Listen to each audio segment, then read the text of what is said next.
Hello. Aujourd'hui, on retourne dans les vidéos qui expliquent comment faire un deck, un archétype particulier. Et aujourd'hui, comme vous aurez pu le remarquer dans le titre de la vidéo, on parle de deck Power.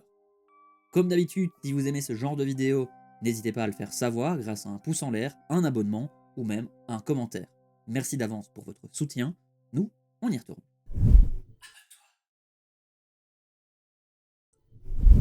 Alors tout d'abord, un deck Power est un deck qui va utiliser des cartes qui profitent au maximum d'avoir une force importante, mais bien souvent au détriment de leur endurance.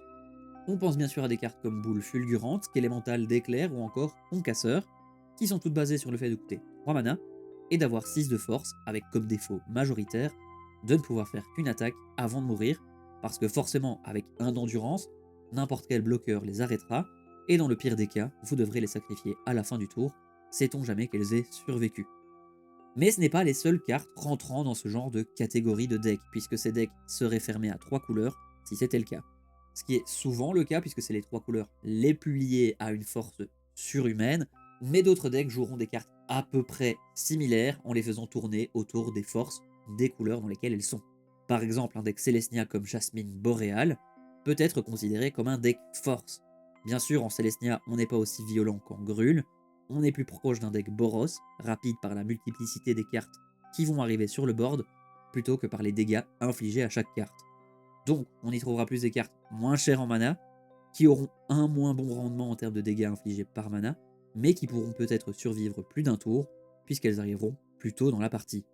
Et là, on vient de toucher une corde sensible dans un deck force, le mot rendement, parce que c'est ça le plus important dans ce type de deck. C'est combien de dégâts une carte est capable de faire pour un nombre de mana donné.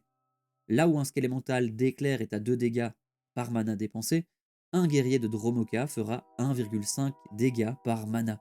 C'est une légère différence qui aura son poids dans la balance, mais dans les faits, les deux cartes sont très bonnes dans les decks appropriés. Bien sûr, ça c'est en supposant que les cartes ne sont pas bloquées. Si elles sont bloquées, c'est un peu moindre, mais bref.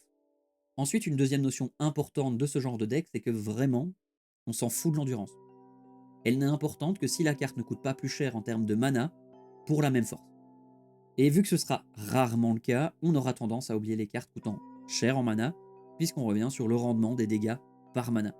Dans ce cas, par exemple, DHREC me disait que dans les nouvelles cartes utilisées dans les decks force, il y avait Nostalgie.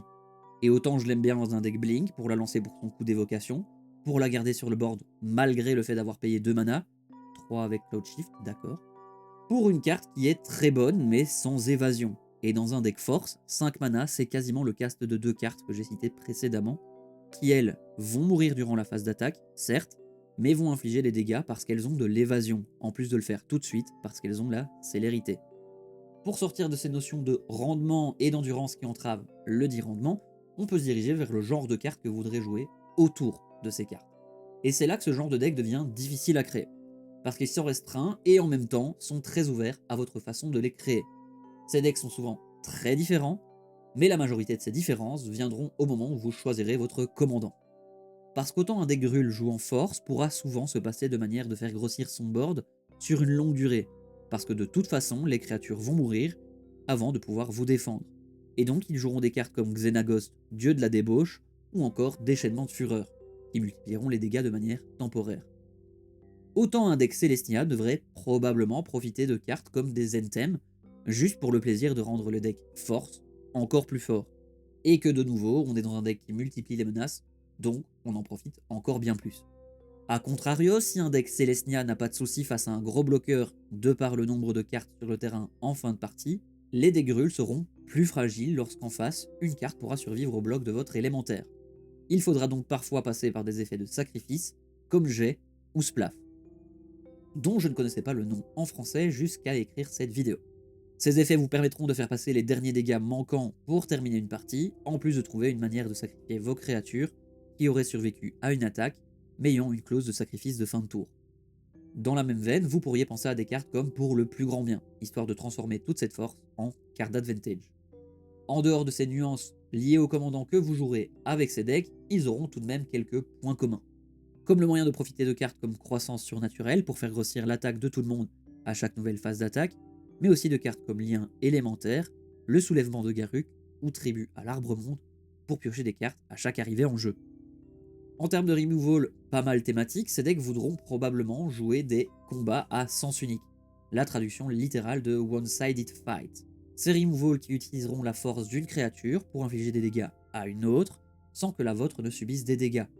Dans le genre, on a donc des cartes comme Question percutante, Assaut terrifiant ou encore Scrotch. Lui non plus, je ne connaissais pas son nom en français avant d'écrire cette vidéo. Décidément, ils ont de l'humour, ces traducteurs VF. Bref, vous l'aurez compris, ces cartes ne seront pas toujours parfaites, ne sont pas aussi optimisées que pourraient l'être les retours au pays ou chemin vers l'exil, mais si vous ne les utilisez pas dans ce genre de deck, a fortiori, vous ne les utiliserez jamais sauf dans un deck fight ou un deck Death Touch. Donc si vous avez ouvert un booster un jour et que vous aurez eu ce genre de carte dedans, votre deck force est un bon endroit pour le jouer. Retenez aussi que ces decks sont surtout des decks créatures et que vous pourriez donc en lancer plusieurs sur un tour. Dans ce cas-là, le cycle des monuments de Amonkhet pourrait vous aider à les lancer plus facilement que ne pourraient le faire les cachets et autres artefacts devant s'engager. Il est peut-être bon de laisser une place ou deux dans le ramp pour ce genre de carte plutôt que pour un deck caché. Peut-être au moins pour la couleur de créature la plus présente dans votre deck. Dans le pire des cas, ça vous aidera toujours à lancer votre commandant, au pire, donc ça ne sera pas perdu. En parlant de commandants, partons voir lesquels sont les plus utilisés. Et puisqu'il y a peu de decks bleus dans le tas, commençons par le plus populaire, mais aussi le plus récent, Eshki, Rugissement des Témurs, qui aura la chance de profiter de multiples déclenchements à chaque fois qu'une créature entrera sur votre champ de bataille. À commencer par faire grossir votre commandant, mais aussi vous faire piocher, et si vous avez validé les 3 clauses, vous pouvez même faire des dégâts à tous vos adversaires en même temps, rendant chacun de vos élémentaires bien plus dangereux qu'ils ne le seraient dans d'autres decks. Le seul souci, c'est que des cartes comme Boule Fulgurante, déclenchant Eshki 3 fois, sitôt dans la partie, elles sont pas nombreuses.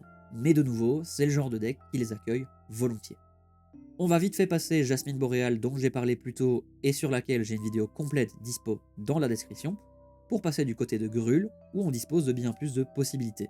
D'abord avec Zilorta par exemple, qui rendra vos boules et autres élémentaires plus résistants au combat, vous permettant même d'utiliser des cartes comme jet après avoir attaqué plutôt qu'avant, et donc de faire un peu plus de dégâts. On peut repasser vite fait sur Xenagos dont on a parlé tout à l'heure pour vous dire que si jamais vos créatures n'avaient pas la célérité, le dieu pourra rendre l'une d'entre elles capable d'attaquer dès son arrivée en jeu, sans oublier que celle-ci sera aussi renforcée de plus X où X est sa force. Un concasseur serait donc une 12-7 Pieto par exemple, ce qui a tendance à faire peur quand vous dépensez seulement 3 mana pour surprendre les adversaires. De nouveau, ça fonctionne très bien avec Jet, mais je vais arrêter de le dire parce que ce sera comme ça pour chaque commandant, permettant de booster la force et l'endurance d'une créa temporairement. En Golgari, ils ne sont pas nombreux, mais j'ai ma petite préférence pour Jarad, un commandant qui ne devrait jamais coûter plus de 4 mana à lancer, mais avec un mais surtout avec la capacité de sacrifier une créature pour infliger ses dégâts à tout le monde. On y calculera souvent les dégâts par mana, mais pas vraiment sur des cartes comme les élémentaires, plutôt sur des cartes qui grossissent par rapport au nombre de cartes dans votre ou dans les cimetières. On prend donc la tournure d'un deck force, mais en lui collant aussi la possibilité de le faire tourner comme un deck aristocrate, parce qu'après tout, on est en Golgari. Dans la même optique, mais plus jouée, Golgari dispose aussi de Gitrog, monture vorace, qui profitera de toutes les capacités importantes des élémentaires, mais qui vous permettra, lorsqu'elle infligera des blessures de combat, de sacrifier la créature qui l'aura montée pour piocher autant de cartes et mettre autant de terrain sur le champ de bataille engagé que la force de la créature sacrifiée. D'ailleurs, où est Talia? Non, parce que la dernière fois qu'on l'a vue, elle était assise sur Gitrog. Bref, vous l'aurez compris, un deck qui rampe et pioche pas mal, ce qui rend forcément le crapaud assez fort, mais ça j'ai envie de dire comme toujours. Après ça, dans les decks bicolores, il reste bien quelques irréductibles cachés ça et là, comme Brian Stonearm en Boros, qui aura un effet à peu près comme celui de Jarad, mais avec beaucoup moins de dégâts, puisqu'il n'en infligera qu'à un de vos adversaires. En passant au deck tricolore, on entre en Jund, et là autant vous dire que c'est l'endroit où vous pourrez jouer tous les élémentaires, et quasi tous les autres commandants que j'ai déjà cités, donc il y a de quoi faire. Forcément, on y retrouvera des cartes qui demandent à sacrifier des créatures, comme Ziatora, qui aura un effet de removal à la fin de votre tour, en vous donnant du mana sous forme de trésor pour l'utiliser lors des tours suivants. Orfeo est un boost temporaire dès lors que vous attaquerez, et même pas spécialement avec lui, ce qui permet de garder son commandant en retrait pour éviter de devoir le relancer tour après tour. On se retrouve donc dans une configuration presque similaire à celle de Xenagos. Votre créature aura plus de chances de mourir qu'avec le dieu, mais en termes de dégâts, si vous n'avez pas de jet en main, ça y ressemblera. Crèche lui aimera voir des créatures puissantes y passer pour obtenir plus de force à chaque fois qu'une d'entre elles le fera. Ce qui tourne doucement le deck vers le Voltron, puisqu'avec un peu d'évasion, votre commandant pourrait peut-être infliger des dégâts de commandant à quelqu'un, et donc terminer sa partie prématurément. Bref, comme d'habitude, la liste des cartes dont je vous ai parlé aujourd'hui n'est pas exhaustive, et de toute façon, ce genre de vidéo vieillit de mois en mois, voire même d'année en année, puisqu'à chaque nouvelle extension, il y a des probabilités de trouver de nouvelles cartes pouvant rentrer dans les decks. Donc bon, ce genre de vidéo est à prendre avec les commentaires. N'hésitez pas donc à commander vos cartes préférées dans ce genre de deck, vos commandants et stratégies alternatives auxquelles je n'aurais pas pensé, histoire que cette vidéo soit un endroit parfait pour toute personne voulant créer un deck force. Merci à tous ceux qui penseront à le faire. Nous, on se retrouve les mardis, jeudis et vendredis à 21h15 sur la chaîne Twitch ADCisco, 10 Pro en description, mais on se retrouve bien sûr dimanche prochain pour une nouvelle vidéo. En attendant, prenez soin de vous. Merci d'avoir regardé la vidéo, n'hésite pas à laisser un like et un commentaire, et surtout à t'abonner si tu ne l'es pas.